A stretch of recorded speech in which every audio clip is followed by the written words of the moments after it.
I'm going to burp on Max from The Secret Life of Pets.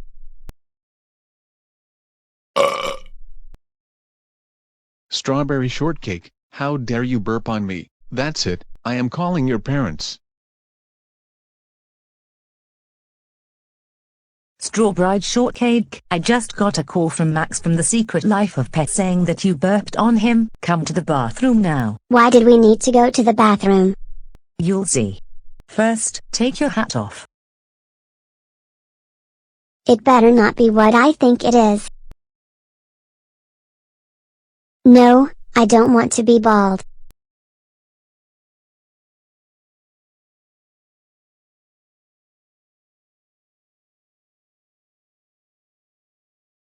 No, I can't believe I lost my hair. Now it's time to get your voice changed.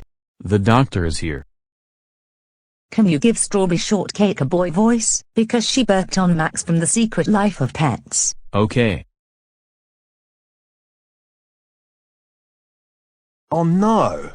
My voice is Alan. That's right, Strawberry Shortcake, let's go home.